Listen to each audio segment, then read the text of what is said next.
Bonjour à chacun, je suis désolé, hein. C'est-à-dire, j'ai dit un bonjour collectif. Shalom le Koulam. Voilà. Yofi, on est content, on se retrouve grâce à Midrashet Yehuda Manitou avec Menachem, le Rav Menachem Ackerman, et on continue à développer le livre de Oroth Hatshuva en hébreu et en français aussi. Bechavod. Toda Rabba. Alors du coup, on commence. Shalom le Koulam. Et je vais directement ouvrir le texte de Orot Hatshuva qu'on étudie pour pouvoir commencer. Et remonter toujours en haut du texte pour dire ce qu'il faut dire à l'ouverture. Et puis il y a encore des choses à dire aujourd'hui.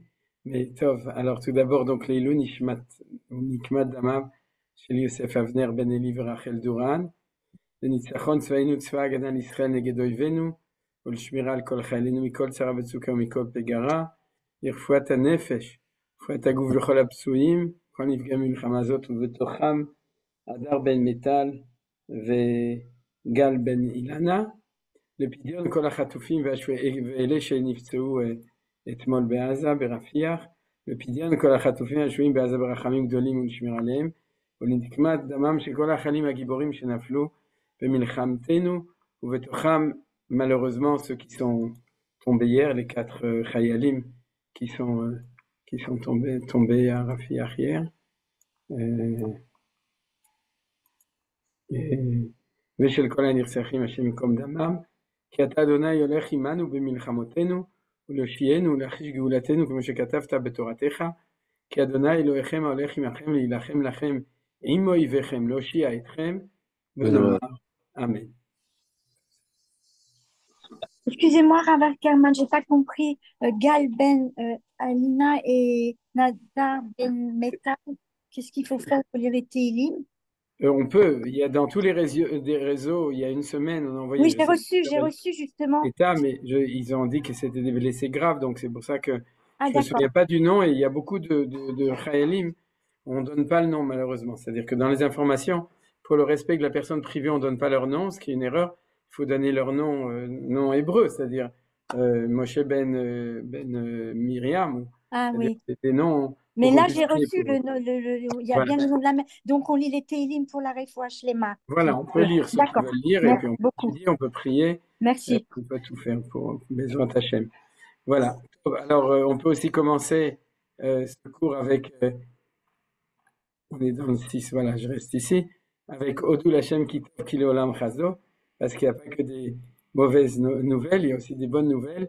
Vous avez, comme moi, suivi ce qui s'est passé hier, avec il y a des gens qui ont la peur, et eux, ils ont eu une bi-peur, Bezrat Hashem, Baruch Hashem, ils ont eu 2 fois peur, et c'est un truc extraordinaire. Si vous me permettez de dire juste un mot, les chassadim de la possibilité d'exploiter la modernité, la technologie moderne aussi pour dans la guerre contre nos ennemis, c'est ce qui a été fait hier de manière incroyable, à tous les niveaux du renseignement, de la technologie, de tout. Pour moi, la meilleure association d'idées, c'est Makat Bechorot à la sortie d'Égypte. Puisque Akadosh Baruch Hu, il savait comment passer d'endroit en endroit et ne toucher que la personne qu'il fallait toucher. Alors là-bas, c'était un Bechor, ici c'est un Hizbalaï, mais en tout cas, c'est des choses incroyables, qu'ils peuvent être dans tout le Liban et en Syrie, et puis il y a un juif qui a... Ah, je m'excuse, on ne sait pas qui l'a fait, vous êtes au courant. Personne ne sait qui l'a fait, mais il y a quelqu'un qui a fait le Shem Yichud, il a pris 2 petits morceaux d'électrique, il a fait comme ça, entre les 2 côtés, et puis c'est comme ça que Ken Yovdu Kol Oivecha Hashem, nos ennemis, en tout cas, ont été touchés, exterminés. Donc, ça continue aujourd'hui, nouvelles explosions. Amen, Bezrat Hashem. Je sais pas si ça a continué, mais en tout cas, de nouvelles explosions. Ah bon? Top. Oui. J'ai pas entendu, mais en tout cas, voilà, Hachem inspire. C'était les retardateurs. En plein enterrement, ils ont fait sauter. Ah, c'est vrai? Oui, oui. Ah, c'est Yofi. Donc, mais c'est... Alors, les gens vont dire Kochi ve'otzem yadi, c'est-à-dire c'est le génie de ceux qui l'ont fait. Hein, on ne sait pas qui c'est, bien entendu. Mais c'est sûr que ce génie, c'est Zelo Korivot, c'est le Nes Atsum que Akadosh Baruch Hu, il donne cette rochma à nos soldats qui travaillent dans tous ces troumim, parce qu'il y a de tout là-bas. Il y a des gens qui vont aussi se mettre en danger en Iran pour pouvoir faire des choses comme ça, ou en Syrie, ou au Liban, ou autre part, on ne sait pas où.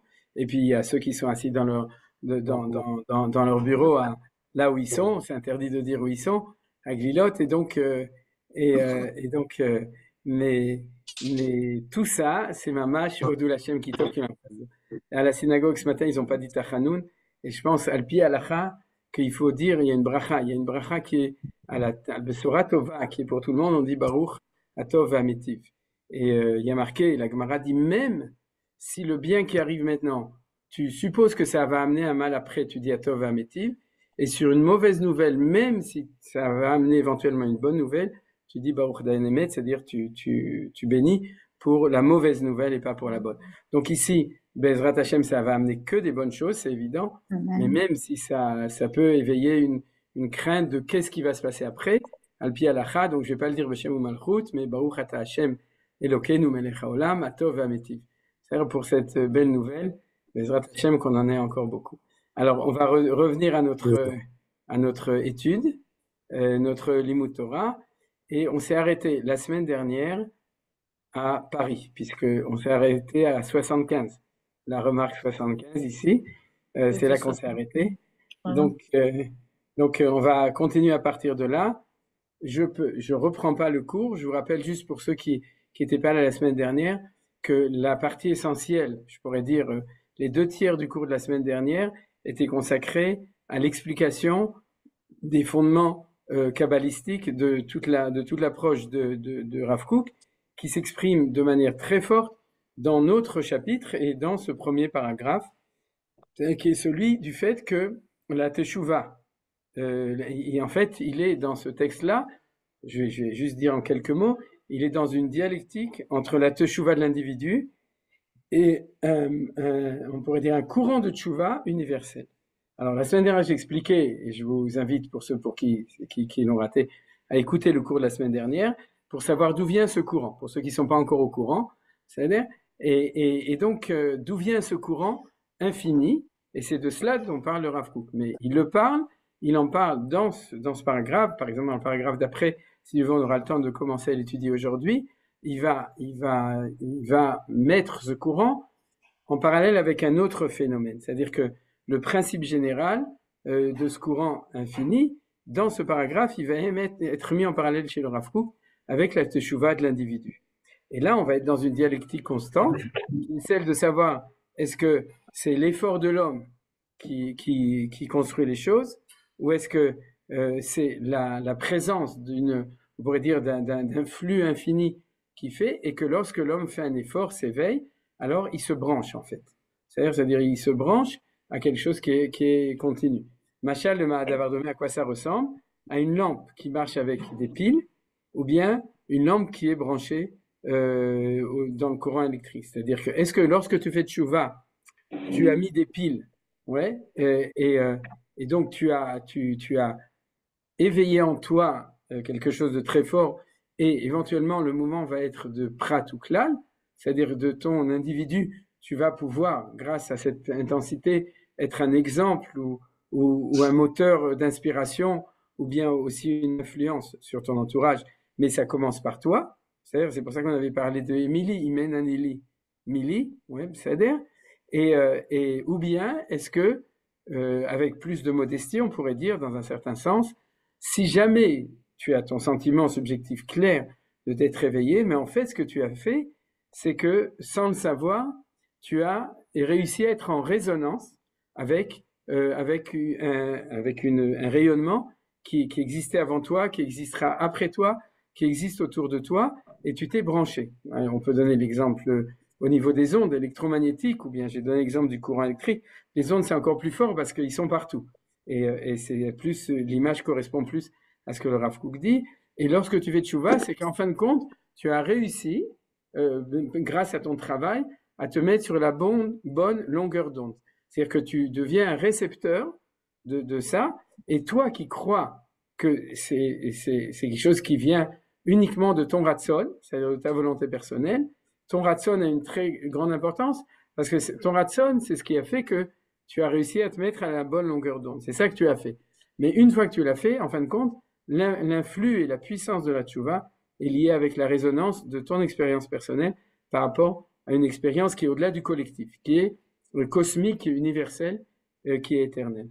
C'est ça que le Rav Kook a dit, et c'est pour ça que c'est comme ça qu'il a expliqué, pour reprendre juste pour faire la fermeture éclair, la dernière phrase qui cite de la Gemara, et aujourd'hui j'ai marqué en bas la référence, c'est Yoma, page 86, folio 1, merci au professeur Benogros qui l'a marqué.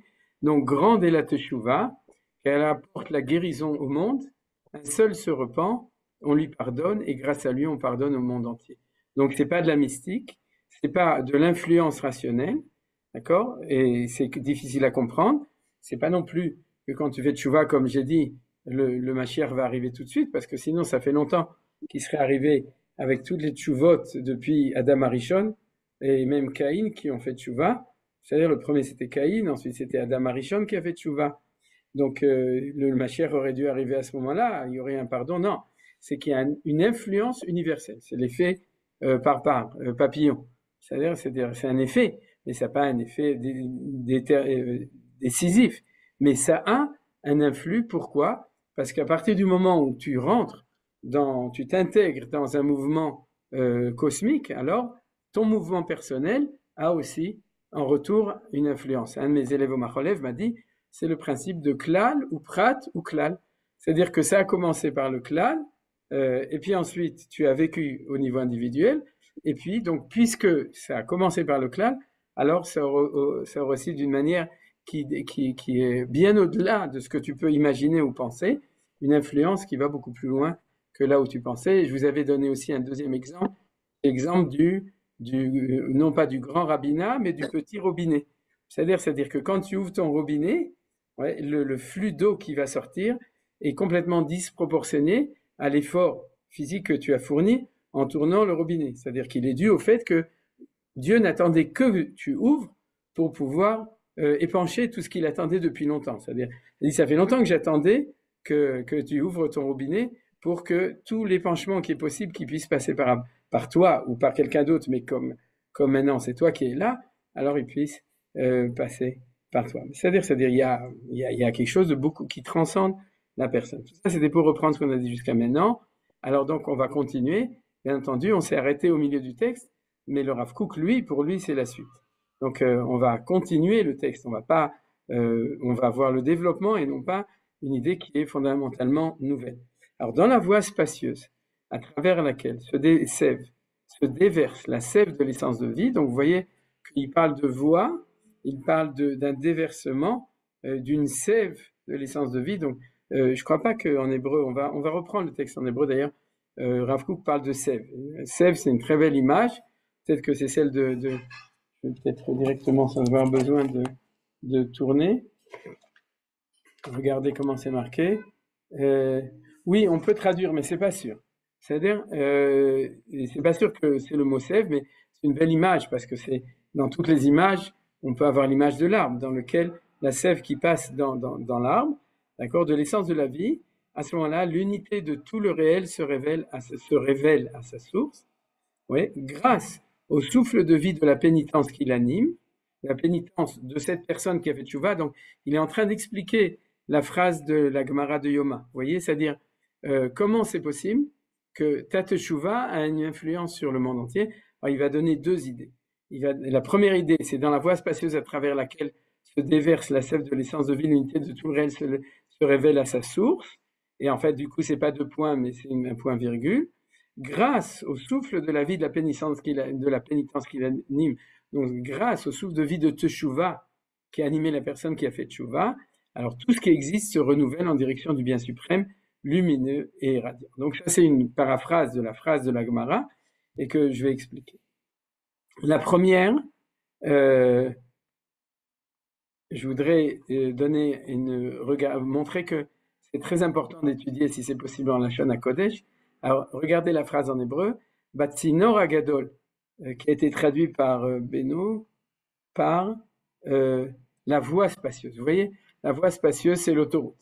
D'accord? Alors, en hébreu, c'est pas une voie, c'est un tuyau. Si, comme c'est pas un word, je peux pas proposer une autre traduction que celle qu'a donnée le professeur Benogros, mais en hébreu, on parle d'un tsinor agadol. Il parle pas d'une voie, il parle d'un tuyau, d'un conduit. C'est-à-dire chez les Shad Achaim. Donc, il a traduit la sève par les Shad, c'est pas sûr, c'est la substance. En fait, les Shad Achaim atzmi mishotef misham, mitgale achdut kol hayesh bimkoro. Alors là, mitgale achdut kol hayesh bimkoro, au niveau de ce que dit Beno, c'est très très bien. Je voudrais juste, avant de revenir au français, faire remarquer que le mot tsinor, vous voyez, tsinor, c'est les mêmes lettres que, on peut même le marquer ici, Ratson. Ça, c'est quelque chose qui est souvent enseigné dans l'enseignement classique, c'est que le mot Ratson, volonté, c'est le même lettre que le mot tsinor.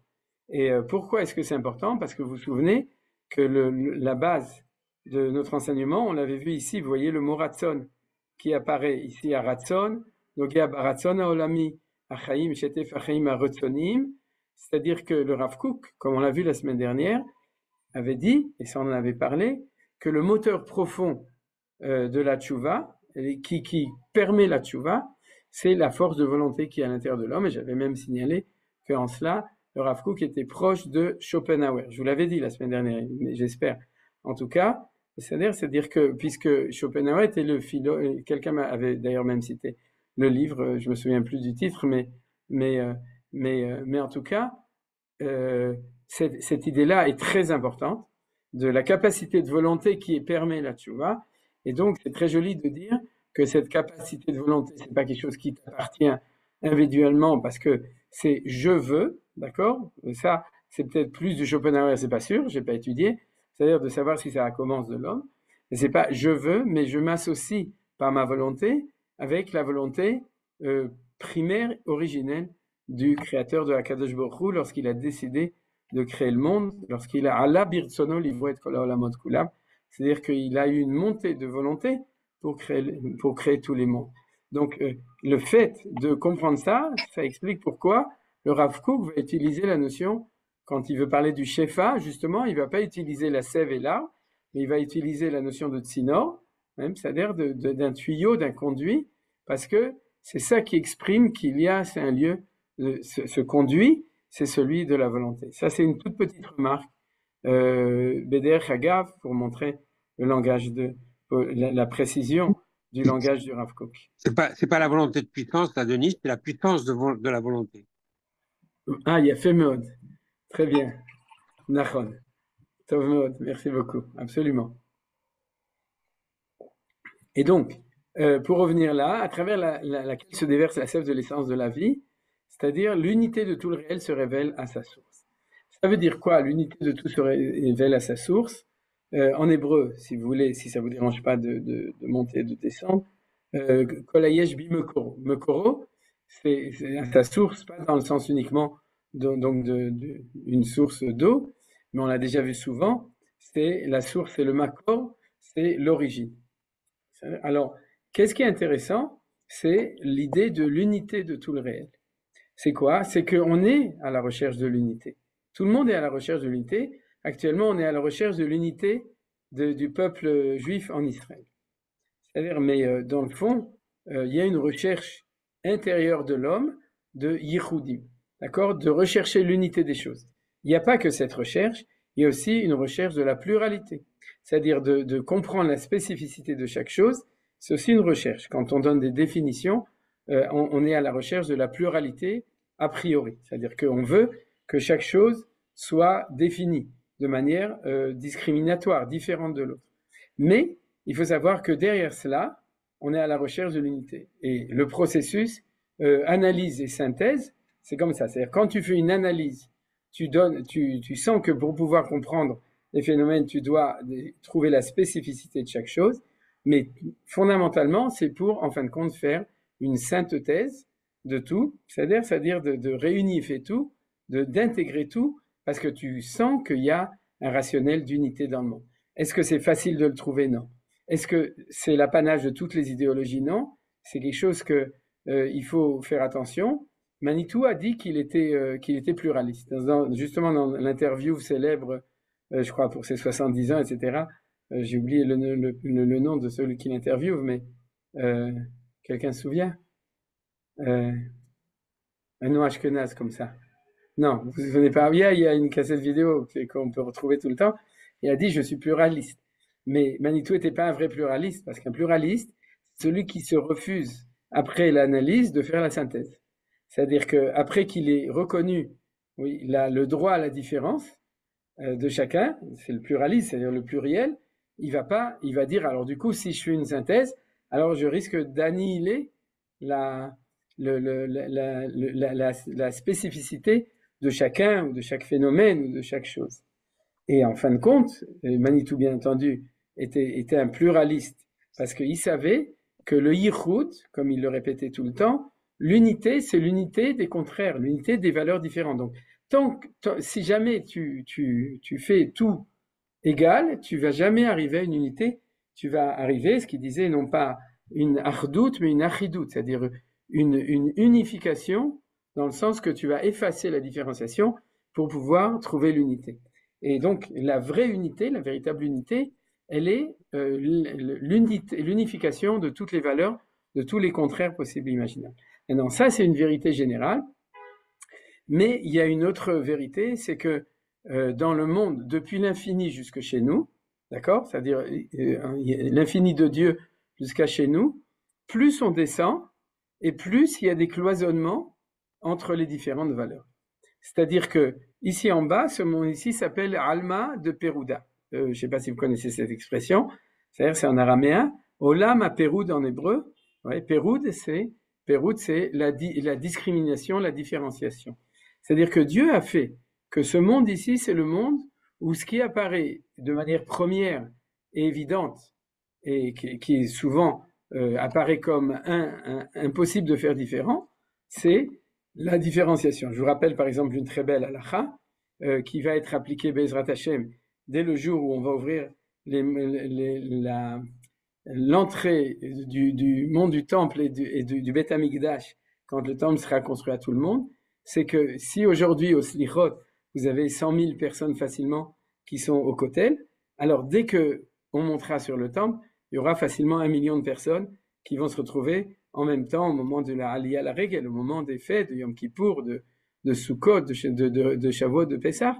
Il y aura facilement aujourd'hui, c'est tout à fait, c'est de l'évidence, il y aura au moins 1 million de personnes. Maintenant, quand il y a 600 000 juifs qui se retrouvent ensemble au même endroit, on fait une bracha. Vous savez quelle bracha on fait? On va voir si quelqu'un sait. Ben, je sais que Youssef ici. Mais à part ça,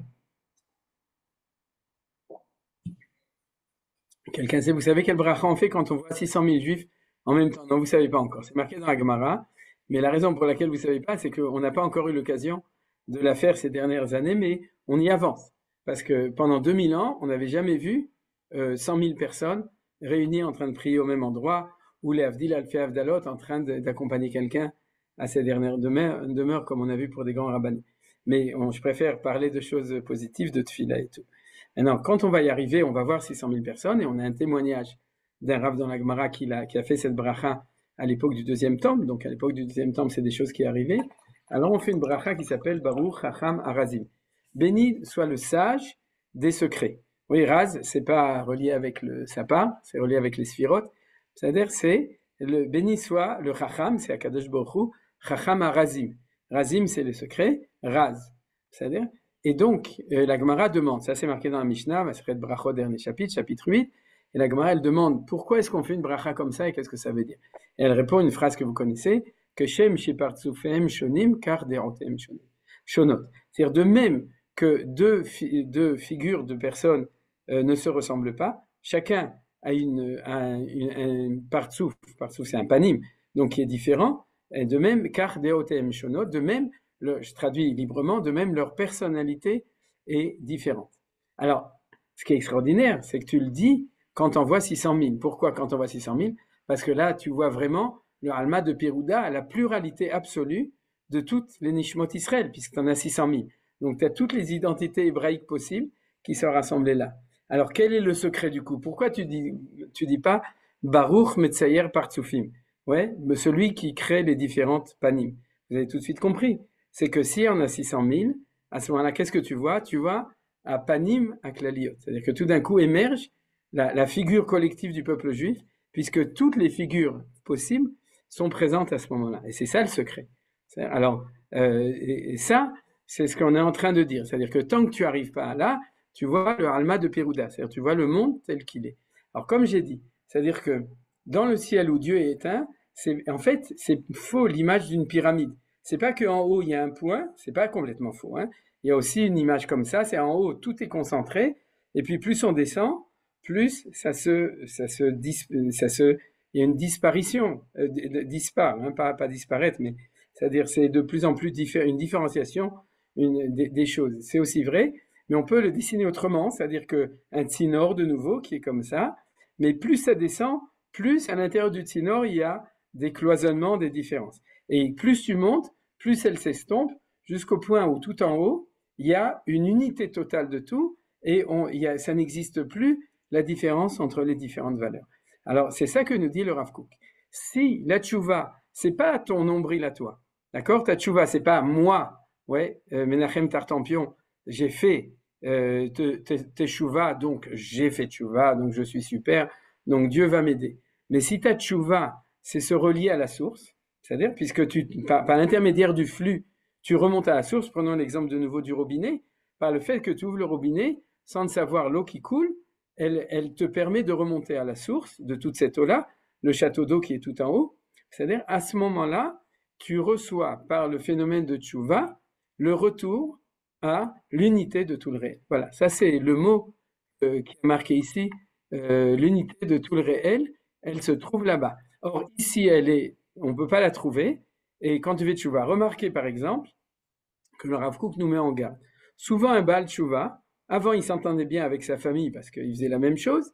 Et puis, le jour où il fait tchouva, eux se fâchent avec lui et lui se fâche avec eux parce qu'ils mangent pas kasher, parce qu'ils font pas Shabbat, parce qu'ils n'étudient pas la Torah, parce qu'ils sont pas religieux. Donc, la tchouva, c'est l'occasion de augmenter le alma de Pérouda. C'est d'augmenter le monde de la différenciation. C'est-à-dire, ah, il est religieux, il est pas religieux, il est comme ça, etc.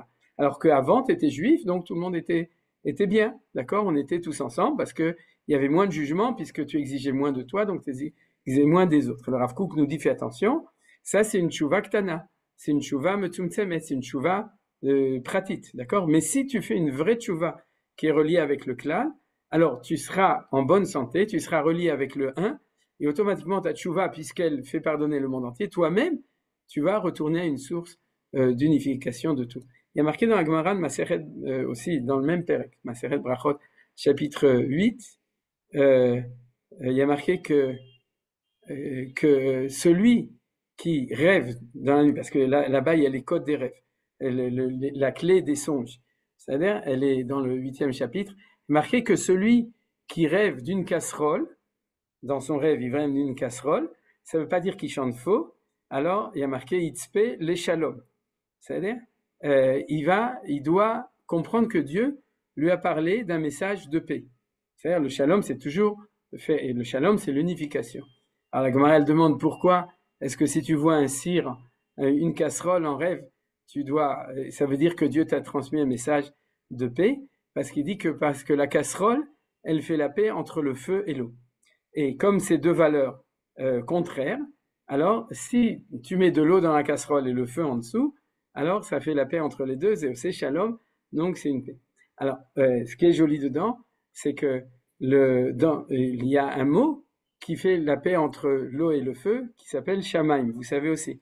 Pourquoi? Parce que une des explications du mot shamaim, c'est esh ou maï. Enfin, vous savez, il y a plusieurs explications sur le mot, en tout cas Rashi l'amène dans la Torah, que c'est esh ou maï. Et donc, on a la même chose dans le mot shamaim et le mot et la casserole. Quelle est la différence? C'est que dans le ciel, la paix entre l'eau et le feu, il se fait sans cloisonnement. Ici, si tu veux faire la paix entre l'eau et le feu, tu dois mettre une casserole au milieu. C'est-à-dire qu'il doit protéger le feu de l'eau et l'eau du feu. C'est-à-dire que ici, la paix se fait à condition de garder la place de chaque chose. Sinon, il y a un mélange où il y a même annulation des choses. Alors c'est ça qui veut dire. C'est-à-dire plus tu montes, plus tu es dans l'harmonie possible, sans cloisonnement. Et donc, c'est ça qu'il a dit ici dans la première phrase, dans la voie spacieuse, à travers laquelle se déverse la sève de l'essence de la vie, l'unité de tout le réel se révèle à sa source. Mais de nouveau, à sa source, vous comprenez? C'est-à-dire que c'est par la source qu'on va pouvoir découvrir ça. On passe à la deuxième phrase. Grâce au souffle de vie de la pénitence qui l'anime, c'est-à-dire que dans la teshuva que tu fais, il y a un souffle de vie, c'est-à-dire, ça, vous êtes d'accord qu'il y a un souffle de vie, puisque faire teshuva, c'est augmenter la présence de Dieu dans le monde, la présence du Ratzon Eloki, de la volonté de Dieu, donc c'est augmenter la vie dans le monde. La présence de Hachem, c'est plus de vie. Quand tu fais teshuva, tu rajoutes de la vie dans le monde. À ce moment-là, tout ce qui existe se renouvelle en direction du bien suprême, lumineux et radiant. Donc, il y a un renouvellement. De manière générale, on peut très bien comprendre cette phrase. C'est-à-dire qu'il y a dans la notion de Shuvah une notion de retour à l'unité, première phrase, et deuxièmement, une notion de Hitrachut. Hitrachut, c'est de renouvellement, c'est l'antithèse de ce qu'on avait dit, que la Shuvah est perçue souvent comme une régression. C'est-à-dire que quelqu'un qui était très vivant, qui faisait du sport, qui était joyeux, qui chantait, qui dansait, du jour au lendemain, il fait tchouva, il devient Rabougri, et puis Rav Bougri, et puis il arrête d'être joyeux, etc. Il arrête d'être truc, il s'enferme dans sa yeshiva, on le voit plus.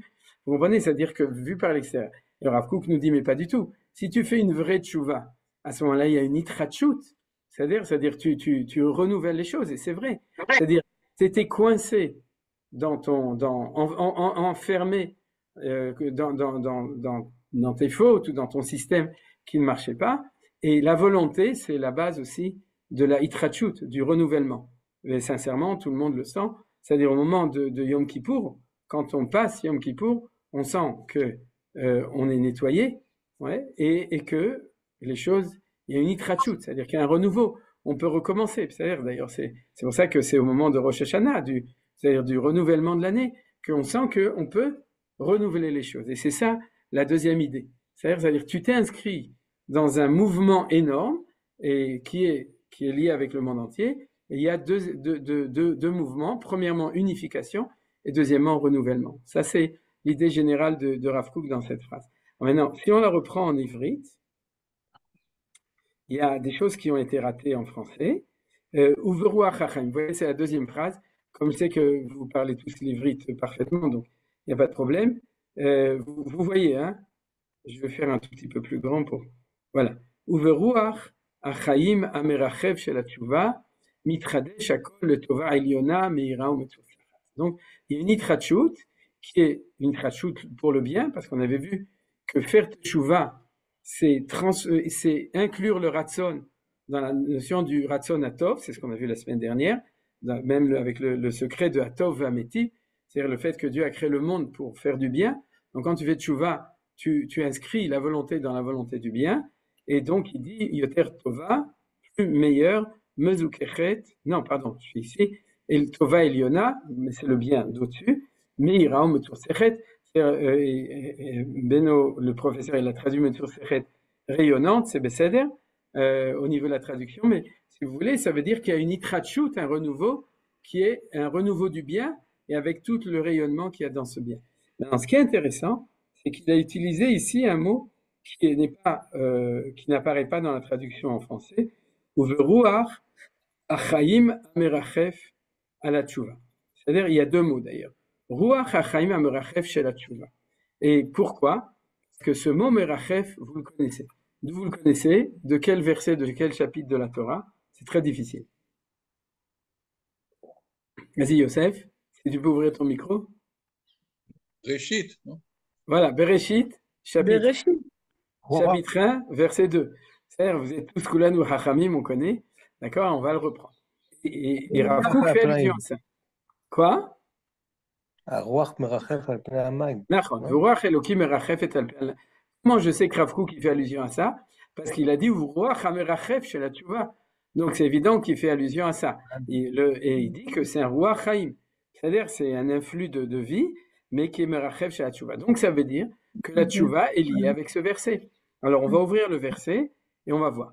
Mais ceci dit, avant même de l'ouvrir, on comprend que Rav Kook nous répond directement où c'est marqué dans la Torah l'idée qu'on a étudiée l'année dernière, que la tchouva, c'est un phénomène qui est depuis l'origine de la création. C'est-à-dire que depuis l'origine de la création, il y a un influx de tchouva qui apparaît. Et il nous dit, et c'est pour ça qu'il faut étudier en hébreu, vous voyez, et pas en français, parce que dans la traduction excellente de professeur Benogros, vous ne pouvez pas le voir, c'est impossible, à moins qu'il fasse une remarque en dessous pour nous signaler cette chose-là.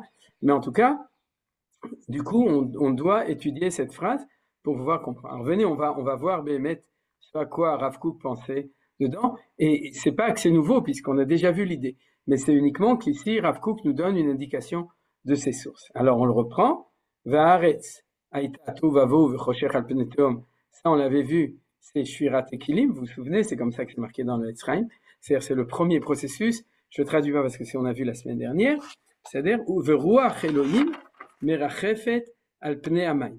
Alors, ça veut dire quoi? Ça veut dire, première partie du pasouk, c'est Shvirat Ekelim. Deuxième pasouk, c'est Vetikunam, c'est leur réparation. C'est-à-dire, déjà dans le premier pasouk de la Torah, dans le deuxième pasouk, parce que le premier, c'est la création elle-même, ensuite on t'explique comment la création a été, vous avez un optimisme évident. C'est-à-dire parce que après toutes les obscurités, les tohu-bohu et les abîmes possibles, d'accord? Les abîmes, en fait, j'avais une fois expliqué dans un cours, c'est qu'il faut l'appeler une dépression. C'est-à-dire parce que si tu appelles le tome une dépression, tu comprends que ça inclut aussi la dépression psychologique. Tout ça est inclus dedans. C'est-à-dire tout le négatif, toute la cassure, toute la brisure possible qui est arrivée dans le monde depuis le début. Alors, il y a un happy end déjà dans ce verset, puisqu'on nous dit après, Vuruach Elokim merachefet al pnei hamayim, c'est-à-dire qu'après ça, il y a quelque chose. Alors, est-ce que c'est quelque chose qui est déjà réalisé si on dit merachefet? Ruach Elokim, acceptons que c'est un ruach de tikkun, d'accord? Mais s'il y a marqué merachefet, ça veut dire il plane, ouais. Vous vous souvenez, il y avait une chanson comme ça plane pour moi. Mais s'il y a marqué que ça plane, c'est-à-dire, ça veut dire que il est réalisé ou qu'il n'est pas réalisé, à votre avis? Bravo. Ben non, ça c'est ce que dit Yosef. Ben non, parce que si il est réalisé, c'est qu'il a atterri. C'est-à-dire, quand il est posé sur terre. Mais ça veut dire quoi? D'ailleurs, Rachid donne une traduction en français. Je me souviens plus du pasouk de merachefet, parce que c'est un mot qui est pas habituel. Ça veut dire quoi, la notion de richouf? Ça veut dire qu'il existe tout le temps et qu'il attend qu'on lui donne un terrain d'atterrissage. Vous voyez, c'est l'avion qui tourne et qui attend qu'on lui donne l'autorisation d'atterrir. C'est-à-dire, il est là, il est tout le temps là. C'est-à-dire, il n'attend pas que tu construises ton aéroport pour être inventé. Il est tout le temps là et il est en attente de la personne qui lui permettra d'atterrir sur Terre, c'est-à-dire qu'il va lui ouvrir une vanne, une possibilité de pouvoir être réalisé. C'est ça l'idée extraordinaire du richouf. C'est-à-dire, c'est la dialectique entre le fait qu'il n'est pas encore là, mais qu'il est déjà là. C'est-à-dire, c'est ça que nous dit la Torah d'après l'explication du Rav Kook. Je vous signale, non, on va d'abord étudier le Midrash, et puis ensuite je vous dirai ce que aussi, que vous connaissez peut-être ce que Manitou a dit au nom de Rav Tzviuda sur ce merachefet. En tout cas, le Midrash, c'est dans Bereshit Rabbah 2.5, c'est-à-dire le Midrash sur ce passouk qui dit comme ça, traduction de moi. Alors, c'est quoi le Ruach? Zeda Rucha de Meshicha. En araméen, c'est le Ruach du Mashiach. C'est-à-dire, c'est ça. Quel mérite? Il approche et vient, même Hashmeshuba. C'est-à-dire, par quel mérite le Mashiach va arriver? Grâce au mérite de la Tchouva qui a comparé à l'eau, comme il est dit, Shifri Kamaim Liber, Nochar Pnei Hashem. C'est-à-dire, vous connaissez peut-être même la chanson, c'est un beau pasouk des. J'ai pas marqué dans quel péri, j'ai oublié, c'est dans. Ah, j'ai oublié. C'est dans Echa. C'est dans le deuxième chapitre de Echa. Je vais le mettre ici, comme il est dit. On va le mettre en hébreu. Echa, bet. Pardon. Echa, pasuk bet. C'est-à-dire, donc, dans Megillat Echa, le livre des Lamentations, on nous dit Shifri Kamaim Liber Nochar Pnei Hashem. Et donc, ça c'est répand ton cœur comme de l'eau à la face du Seigneur. Donc, on comprend que l'ishpor Kamaim Liber, l'ishpor et alev, c'est faire tchouva. Et donc, la tchouva est comparée à l'eau. Et donc, c'est comme ça que nos chachamim dans le Midrash ont lu ce verset. Ruach Elokim. l'esprit de messianisme, Merachefet étant en attente de pouvoir arriver, et il va atterrir qu'au moment où on aura des beaux aéroports en Eretz Israël, c'est-à-dire notre temps, c'est-à-dire, c'est le temps du Mashiach, donc Al Pnei Hamaim, à condition, c'est une traduction tout à fait libre, c'est-à-dire pas mot pour mot, et elle va arriver grâce au fait qu'on va faire tchouva. Alors, est-ce que ça veut dire que le Mashiach ne viendra que si le peuple juif fera tchouva, comme certains disent? Pas du tout. Ça veut dire quelque chose de tout à fait différent. Ça veut dire que le moteur de la réussite du projet de Dieu, c'est la tchouva. C'est clair. D'accord? C'est-à-dire que n'importe quel tchouva qui a été fait depuis, quand on dit Caïn, Adam, Arishon, jusqu'au moment du Mashiach, chaque fois qu'on fait tchouva, tu fais avancer le shmilblik. C'est-à-dire, est-ce que vous savez ce que ça veut dire shmilblik? Quelqu'un sait? Je vous l'avais dit une fois. Non, vous savez pas? C'est le regard de Shmuel en yiddish. Shmilblik. Et c'est pas une blague, c'est bien pour ça qu'il a décidé de l'appeler comme ça. Et donc, chaque fois que tu fais tchouva, Shmil c'est Shmuel, tous les yiddishisants ils le savent. Alors donc, chaque fois qu'il y a eu une itorerut ratson, un réveil de volonté de tchouva, pourquoi mochlilo velokola olam kulo? C'est-à-dire c'est un impact universel, parce que c'est pas que tu as fait tchouva, donc si Dieu veut, comme c'est compris quand tu pries rue pavée, de bonnes intentions, et c'est que grâce à ça, tu t'es séparé des autres et que tu t'es acheté ton monde futur à toi. Pas du tout. Quand tu fais tchouva, tu t'inscris dans un mouvement général, donc tu es en train de mettre ton grain de tchouva pour faire avancer le monde vers la Géoula, vers la Géoula, mamash, c'est-à-dire de faire avancer vers la finalité. Alors là, on a une idée qui est très belle. C'est ce qu'on avait vu dans les mots qu'on avait vus, c'est que sauf ma'aseh, de machashava techila.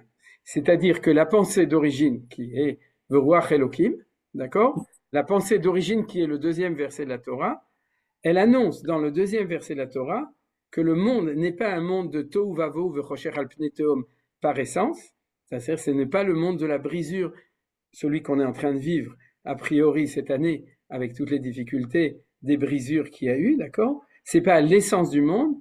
L'essence du monde, c'est que à l'intérieur de cela, il y a un rouar, et ce rouar, c'est le rouar de la réussite, qui est depuis le début de la création, qui est la suite de cette shvira, et qui va réussir grâce au mouvement naturel. Vous voyez, c'est ça qui est marqué dans le Midrash. Alors, ce que je voulais rajouter, c'est que en 1967, au moment de la guerre des 6 jours, ouais, à ce moment-là, Rav Seuda a dit à Manitou, il a peut-être dit à d'autres, mais en tout cas Manitou l'a entendu, il a dit, tu sais où c'est marqué qu'il va y avoir la guerre des 6 jours? C'est que la Merachefet, c'est la Gematria de l'année de la guerre des 6 jours 1967 en date hébraïque, bien entendu. Donc, Ruach HaMashiach, c'est marqué, c'est-à-dire le moment, on pourrait dire, où Dieu, il a atterri, c'est-à-dire qu'il n'était plus Berichouf, Merachefet, qui planait, et puis qu'il a atterri, la première fois, c'est quand on a fait sauter tous les aéroports en Égypte et en Syrie. C'est-à-dire que quand on a fait sauter leurs aéroports, à ce moment-là, on a permis à Kadosh Baruch Hu d'atterrir, d'arrêter d'être Merachef complètement dans le monde. Ça, c'était la jolie rajout d'interprétation que Manitou nous a enseigné. Voilà. Donc ça, pour revenir, on va revenir au texte, c'est ce qu'on a vu sur ces deux phrases. C'est-à-dire grâce au souffle de vie, etc., etc. Ou la deuxième, grâce au souffle de vie. Alors le souffle de vie, on avait vu le roi Chaim HaMerachefet, c'est-à-dire en hébreu de la pénitence qui l'anime, c'est-à-dire qui est dans la teshuva de l'individu. À ce moment-là, tout ce qui existe se renouvelle en direction du bien suprême, lumineux et irradiant. On a compris, parce que c'était déjà imprimé dans le deuxième verset de la Torah, que chaque teshuva a un impact comme ça. Alors, on continue. Le repentir provient de l'aspiration de l'ensemble du réel à devenir meilleur, plus pur, plus vigoureux, à s'élever à un niveau supérieur. Là, c'est l'essence de tout ce qu'on a appris jusqu'à maintenant, donc on peut continuer, on l'a compris. C'est-à-dire, c'est la notion d'aspiration en hébreu, regardez, c'est marqué, Ateshuva ba miksheifa metziyut kula liot eter tova ou mezukechet. Donc, il y a en fait deux mots qu'on va expliquer ici. Donc de l'aspiration, et c'est vrai.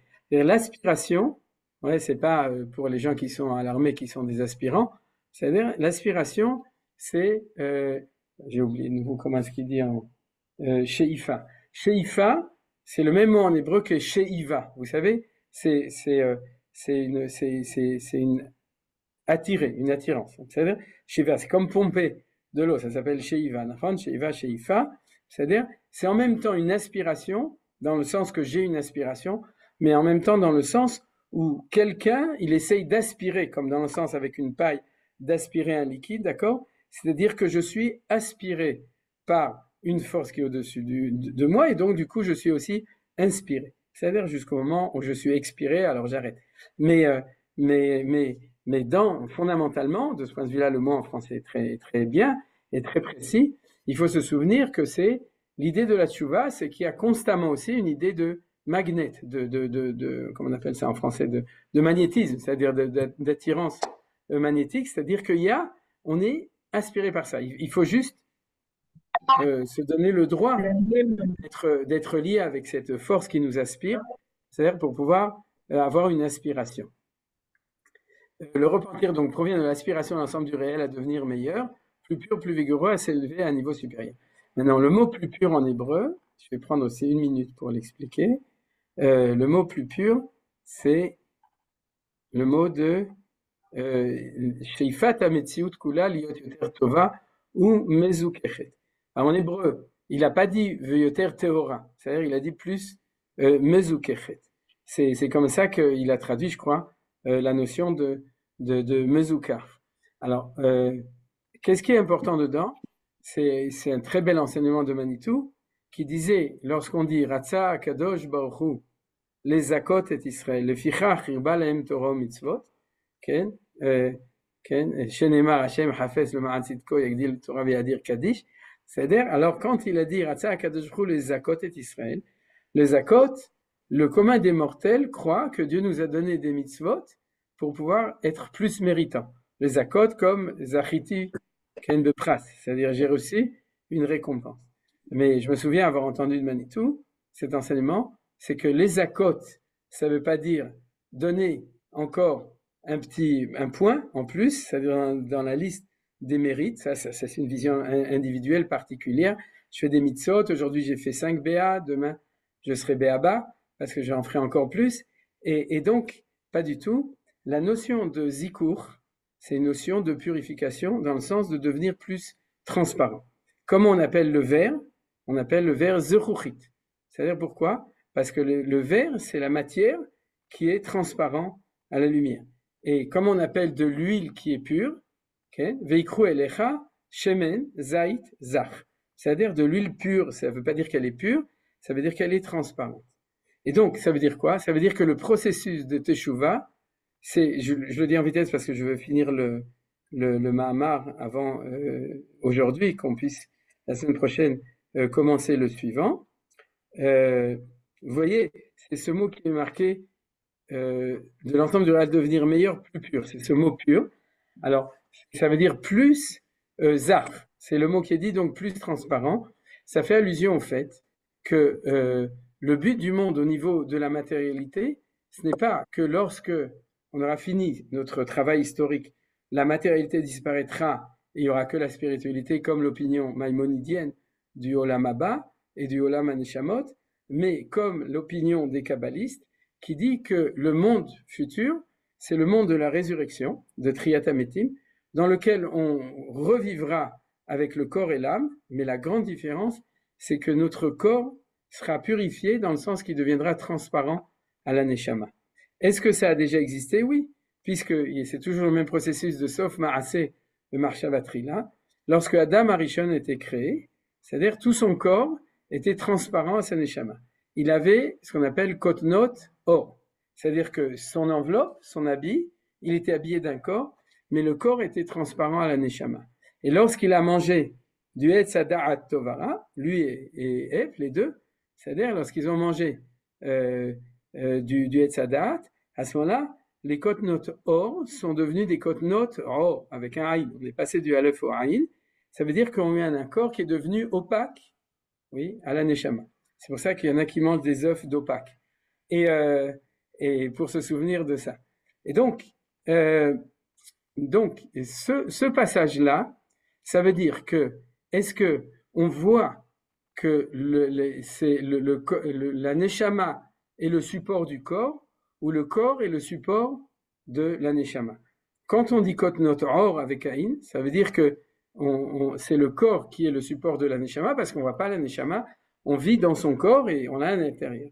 Et lorsque le monde sera metoukan, à ce moment-là, il y aura un zikour qui fait que toute la matérialité deviendra transparente à ce qui lui donne véritablement la vie, c'est la neshama qui donne la vie au corps, et pas le contraire, que quand on mange bien, alors on donne vie à notre neshama dans notre corps, bien entendu, les choses ils retourneront à leur origine. Et donc ça, c'est un processus qui se fait de manière constante. Je peux vous donner un exemple, par exemple, des gens qui sont plus purs, dans ce sens-là, leur figure est beaucoup plus transparente à leur neshama que les gens qui sont moins purs. C'est-à-dire que comme la figure, le partsouf, ça s'appelle en hébreu panim, ça veut dire celui qui reflète la pnimiout et non pas une face, qui veut dire celui qui cache, surface, c'est-à-dire celui qui essaye de cacher ce qu'il y a à l'intérieur, mais en hébreu, le panim, c'est meshakef et tapnimiout, celui qui est censé montrer ce qu'il y a à l'intérieur.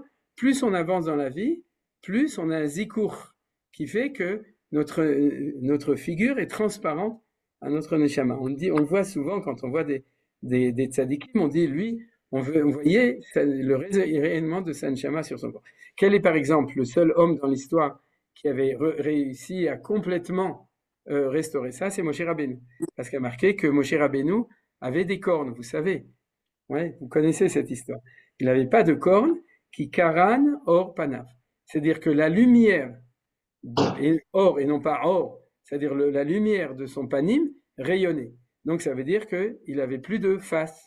D'accord? Il n'était pas on the face, il avait, au contraire, il avait réussi à arriver à la madriga de Karan Or, Karné Od de ça. Voilà, c'est ça qui est marqué ici dans l'idée que nous dit Rav Kook à propos de la purification. Alors je vais terminer. Dans ce désir se cache une force vitale capable de vaincre tous les événements qui restreignent et affaiblissent l'existence. C'est-à-dire, alors ça, c'est dommage, je vais quand même l'expliquer, c'est-à-dire que, si vous voulez, dans l'existence, il y a deux expériences. Il y a l'expérience a priori qui est celle du Tohu, qui est qu'il y a la faiblesse et la restriction qu'il y a dans le monde. C'est-à-dire, Anilo Yachol, je peux pas, c'est impossible, j'ai pas assez de volonté, ou bien tout le monde va m'en empêcher, ou bien nos ennemis sont contre nous et ils sont plus forts, ou bien les nations ne sont pas d'accord avec nous, ou bien ma famille ne peut pas accepter mon processus de tchouva que je suis en train de faire. Ou bien, à l'intérieur de moi, je ne vais pas réussir à faire ça. Tout ça, c'est les notions de tzimtzum et de chulsha. C'est les deux mots qui sont utilisés par Rav Kook en ivrite. C'est-à-dire, or, la vie est vécue comme plein de tzimtzumim et de chulshot. La vie, telle qu'elle est vue au premier degré. Nous dit le Rav Kook, et j'en avais parlé aussi la semaine dernière, que la force de tikkun est plus forte que la force de kilkun. Ou la force de la faiblesse et du tzimtzum est moins forte que la force du tikkun, alors que la logique a priori donne l'impression que c'est le contraire. C'est-à-dire, d'accord, je fais des efforts et tout, mais à la fin, tout le monde finit par mourir, et puis les plus forts seront les meilleurs, et puis il y a l'usure, et puis il y a etc., etc. Non, nous dit le Rav Kook, dans ce désir, le ratson de la tchouva, se cache une force vitale capable de vaincre tous les éléments qui astreignent et affaiblissent l'existence. En fin de compte, c'est aussi le résumé du passou qu'on a vu. C'est-à-dire, ça commence par le Tohu Bohu, mais ça finit par le roi Elohim qui est basé sur la tchouva. Voilà, ça c'est cet élément qui est très important, qu'affirme le Rav Kook. C'est-à-dire, n'oubliez pas, c'est-à-dire le Koach Hatikun est plus fort que le Koach Hakilku. C'est ce que Johan cherchait tout à l'heure, c'est le fait que Midatova Meruba Midara Echan Michameshmot. C'est-à-dire que l'intensité du bien est 500 fois plus fort que l'intensité de construction est 500 fois plus fort que l'intensité de destruction. On termine. Le repentir particulier, individuel, oui, et à plus forte raison le repentir collectif, tirera sa force de cette source de vie d'une activité vigoureuse et ininterrompue, constamment à l'œuvre. C'est-à-dire que là, le Rav Kook a commencé par sa première phrase et termine dans sa dernière phrase, par l'idée que j'ai dit au début, c'est qu'il veut nous expliquer la dialectique entre l'individu et le cosmique. C'est-à-dire que d'où l'individu tire la force de cette chouva, non pas de son ratson à atzmi, c'est-à-dire de sa volonté individuelle, mais d'une activité vigoureuse, ininterrompue et constamment à l'œuvre de cette source de vie qui s'appelle la tchouva cosmique, la tchouva originelle, la tchouva olamite mondiale qui se trouve dans le monde. Et c'est ça, le but de la démonstration de Rav Kook, c'est de te dire, tu ne le tires pas de ton petit toi-même et de ta petite volonté, mais reconnais que tu le tires de quelque chose qui t'a précédé et qui va aussi venir après toi, puisqu'elle est ininterrompue, même dans la galoute, même dans l'éloignement d'où tu étais, etc. Et elle est constamment à l'œuvre. C'est-à-dire c'est une œuvre. Elle est constamment à l'œuvre pour bouger le monde, pour bouger les hommes, pour bouger les juifs, pour bouger les gens, pour pouvoir se réveiller. Et quand tu le fais, ça prouve que tu t'es branché à la bonne prise, c'est-à-dire à celle de cette activité vigoureuse. Alors, ce qui est intéressant pour terminer, c'est le à plus forte raison. À plus forte raison, c'est ce qu'on appelle en hébreu un kal vachomer. C'est ce qui est marqué en hébreu. Regardez dans le texte en hébreu, il y a marqué ve kal vachomer chez la tzibur. Kal vachomer, c'est le raisonnement a fortiori, ce qu'on appelle.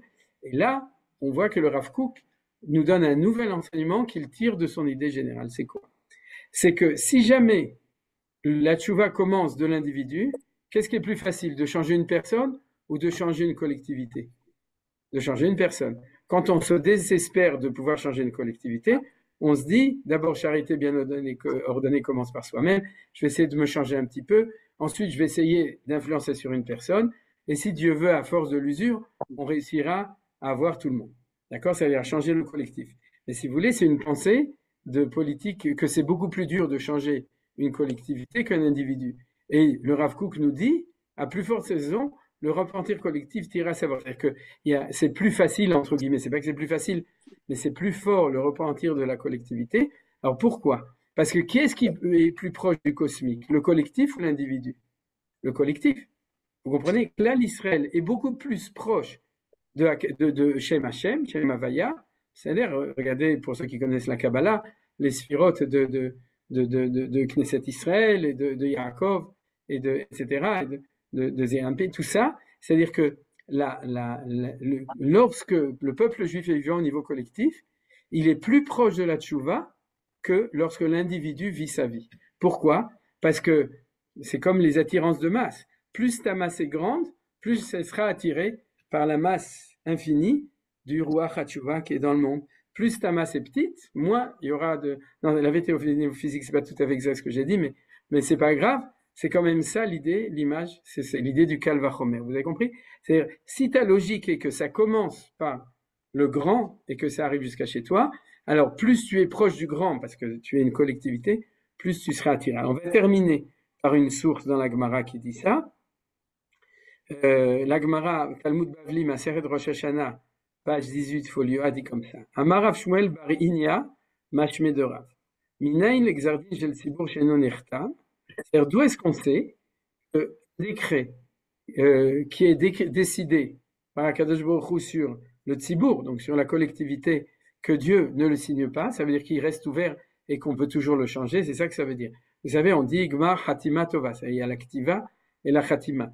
La signature, c'est sceller un décret, c'est-à-dire c'est le fermer. Alors elle dit, d'où sait-on qu'un décret c'est un décret sur le tzibur, par exemple, que Dieu a décrété que cette année, oui, il n'y aura pas de chas de shalom, d'accord, disons, il n'y aura pas assez de pluie, d'accord, c'est un décret sur le tzibur, à ce moment-là où qu'il y aura d'autres malheurs. Alors le Rav Shmuel Barinia, au nom de Rav, il dit d'où on sait que quand Dieu décide à Rosh Hashanah quelque chose comme ça, il marque le décret, mais il ne le signe pas. Ça veut dire qu'à chaque moment, il peut être annulé. La Gemara est choquée, elle dit Eno nechtam. Comment tu peux dire que Dieu ne signe pas, il ne scelle pas, alors qu'il y a marqué Ki im techapsi baneter vetarbi l'arborit, nichtam avonech lefanai neum Hashem Elohim. C'est-à-dire nichtam. Bon, on va regarder la traduction.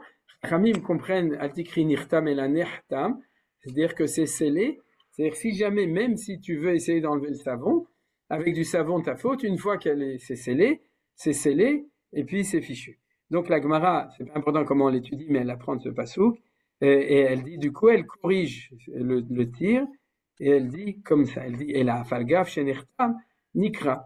C'est-à-dire que même si Dieu a scellé, il est d'accord de déchirer le décret. C'est-à-dire qu'il ne peut pas effacer ce qui est écrit, mais il peut déchirer, c'est l'histoire de la brisure des premières étapes de la loi, c'est-à-dire il est prêt à déchirer le contrat si c'est, pas le contrat, mais si vous voulez le décret, si jamais il y a une tchouva du tzibur. Et alors, comment on le voit?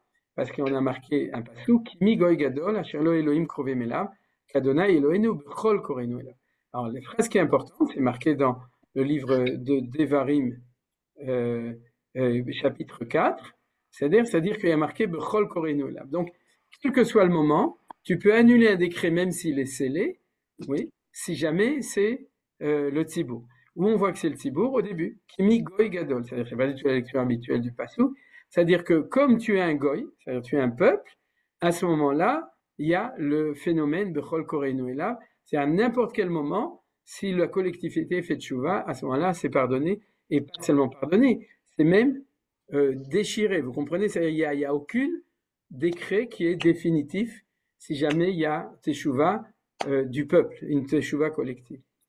Et la Gemara dit comment ça est possible alors qu'il y a marqué dans Yeshayahu, c'est-à-dire qu'il n'y a pas marqué qu'il est karov bechol korenu elav tout le temps, mais il y a marqué lorsqu'il se trouve et lorsqu'il est proche. C'est-à-dire qu'il y a des moments ou des lieux où Dieu se trouve et est proche, et à ce moment-là on peut, mais si jamais tu n'es pas à l'endroit ou au temps, à ce moment-là ça ne peut pas marcher. Et la Gemara répond Acha beyachid, atam beyachid, acha betzibur. C'est-à-dire qu'il faut faire la différence entre l'individu et le collectif. Pour le collectif, le goy, bechol korenu elav, il n'y a pas de moment privilégié, c'est tout le temps, mais pour l'individu, si tu veux déchirer le décret, alors il faut être au bon endroit ou au bon moment pour que ça puisse être. C'est là qu'on voit la différence entre la force de la tchouva dans la Gemara, de la halacha, du yachid et du tzibur. C'est-à-dire que rien n'est définitif devant la tchouva du tzibur. Tout peut être recommencé à zéro, effacé. Ça prouve une force extraordinaire de la teshuva du tzibur. Par contre, pour l'individu, non, il faut que ce soit beimatso, biotokarov, c'est-à-dire qu'il y a des temps ou des endroits qui permettent de déchirer, mais sinon, lorsque ça a été décrété, c'est fichu. Alors, excusez-moi pour les 7-8 minutes, et la Gemara répond, beyachid emat. C'est-à-dire, elle pose une question. Ah, tu m'as dit que dans le Passouk, il y a une notion de imatso et de karov. Alors c'est quand? Et la Gemara répond, et c'est pour ça que c'est dans la Gemara de Rosh Hashanah, Amar Abba Baravua, Elou Asara Yamim, Sheben Rosh Hashanah Yom Kippour. C'est pour ça que je voulais qu'on étudie aujourd'hui. C'est-à-dire que le temps où même l'individu a la chance de pouvoir déchirer le décret pour lui-même, c'est uniquement entre Rosh Hashanah, c'est pas uniquement, mais disons c'est ce que dit la Gemara, c'est entre Rosh Hashanah et Yom Kippour. Ça veut dire quoi? C'est que, comme on dit, il y a trois choses. Il y a la personne, il y a l'endroit et il y a le temps. Hashan, Olam, Shana, Nefesh. Il y a trois dimensions, la personne et les structures. Alors, quand c'est une collectivité, il n'y a pas de temps. Elle est au-dessus du temps, vous comprenez? C'est-à-dire qu'elle peut déchirer un décret par teshuva n'importe quand. Quand tu es individuel, alors, pour pouvoir rencontrer Hachem, Amelech Basadé, et pour pouvoir le déchirer, il y a un temps privilégié, c'est maintenant Aseret et Metchuva et Rasson Sheniske, qu'on fasse Tchouva et qu'on soit Beimatso ou Bioto Karov, c'est le moment où il est proche de nous, et qu'on sache qu'en tant que Tzibour, Goy Gadol, alors Bechol Karov, il est Karov tout le temps. C'est-à-dire, même là où on ne le voit pas, il est toujours Karov tout le temps par le Koach HaTzibour. Rabbi Hanania, Rina, tu voulais demander quelque chose? Rina, t'as pas levé le doigt? Ah, je croyais. C'est alors, si quelqu'un veut dire quelque chose, c'est un shalom quand même. Est-ce que quelqu'un a une question malgré tout? Excusez-moi, j'ai pas compris le mot zikour. Qu'est-ce que ça veut dire? Zikour, ça veut dire être méritant, selon la première lecture. Ah, d'accord. Le zérout. Voilà, zéchouyot. Par exemple, tu es au Lechadash, tu arrives et tu demandes des zéchouyot yeshli. Quels sont mes droits? C'est les droits. Mais en fait, c'est pas des droits, c'est les akot, faire des mitzvot, c'est se purifier. Ah, C'est- c'est ça, c'est voilà. purification, zikouk. Voilà. Quand tu fais tchouva, tu vas de mal en pur.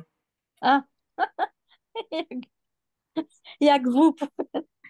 Donc, zikouk, c'est comme, c'est une purification en fait. Voilà. En D'accord. hébreu, il y a un mot qui ressemble, c'est zikouk. Oui, C'est-à-dire c'est battu ça. zikouk. Voilà, bediouk. C'est la même Zikouk, origine. alors je confonds les deux.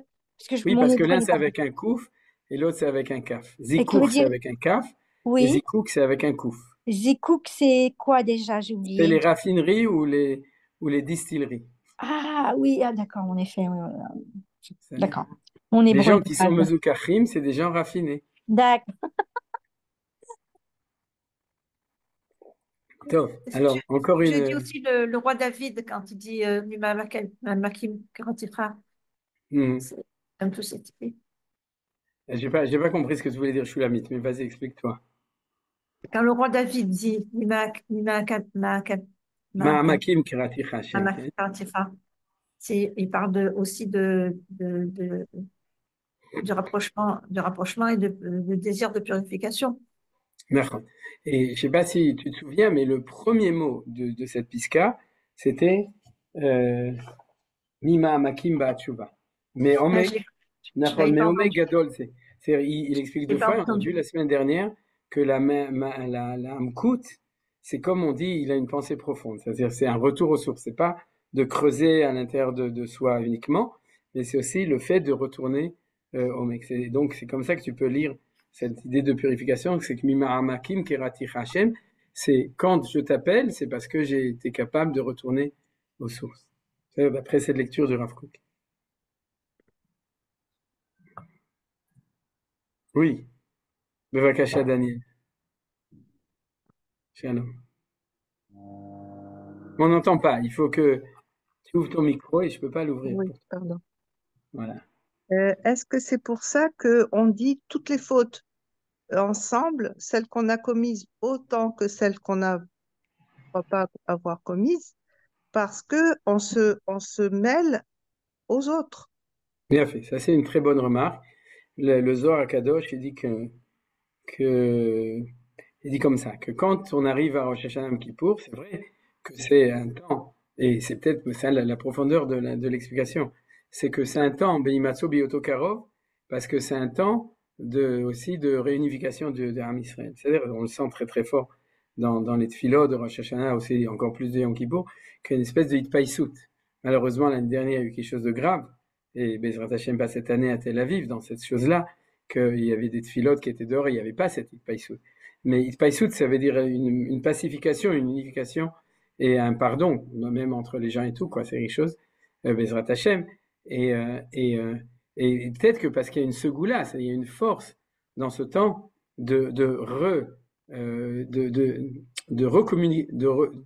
communauté, c'est-à-dire de recréer en fait la redoute de Ham Israël.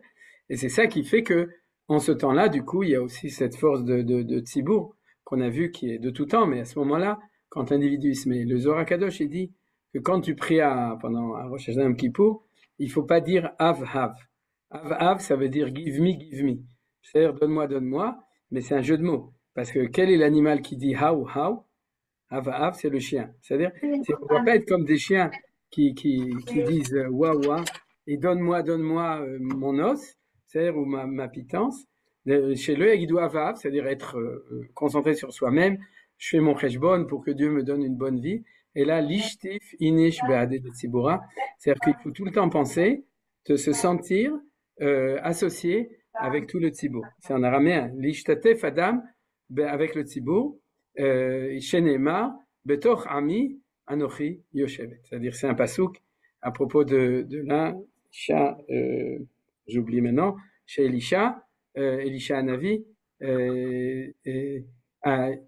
j'ai oublié d'où elle était, mais en tout cas comment on l'appelle, mais en tout cas elle a dit je suis à l'intérieur de mon peuple. Comme ça, yesh ledaber bishulech el sar tzava el amelech el sar tzava. Est-ce que Elisha lui demande est-ce que tu veux que j'intercède pour toi devant le roi ou devant le Ramatkal, c'est-à-dire, et il lui répond, elle lui répond Betoch ami anochi yoshevet. C'est pas la peine de me faire de la protection. L'essentiel, c'est le sentiment profond que j'ai à l'intérieur de moi que Betoch Ami Anochi Yoshevet. Je crois que cette année, c'est beaucoup plus facile, malheureusement, que les autres années, de sentir que notre prière, avec toute la, je dirais, j'imagine que ce ne sera pas trop facile cette année pour beaucoup de gens de prier, pas dans le sens où ce sera difficile, mais dans le sens où il y aura beaucoup d'émotions, c'est-à-dire, et dans notre fila de Yom Kippour, etc., parce on sera associé à des marchavot, à des pensées qui seront Betoch Ami Anochi Yoshevet, c'est-à-dire à des marchavot qui seront complètement liés avec, non pas avec notre destin individuel, mais le fait qu'on vit tout le temps beaucoup plus au collectif qu'à l'individuel. Donc, Bezrat Hashem, c'est aussi une grande ségoula, vous avez vu, c'est le goût qu'il faut choisir pour notre prière. Comme on dit, c'est ce goût-là. Ça a l'air réel. Alors, on continue. Donc. Merci. Zéo? Merci beaucoup. Donc, Bezrat Hashem, on se retrouve la semaine prochaine pour Orot HaTshuva, chapitre 6, Piska Bet. Voilà, deuxième Piska. Yofi, Az Toda Rabba et non, qu'est-ce que tu voulais dire? Je me suis trompée d'heure, je suis en France.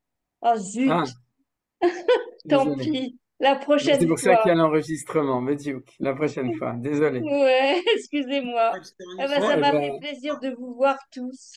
D'accord, c'est dernier Myriam. Et puis bon retour, Bezrat Hashem. Oui, je reviens le 30, c'est un peu tard, mais enfin tant pis. Ah, je peux pas autrement.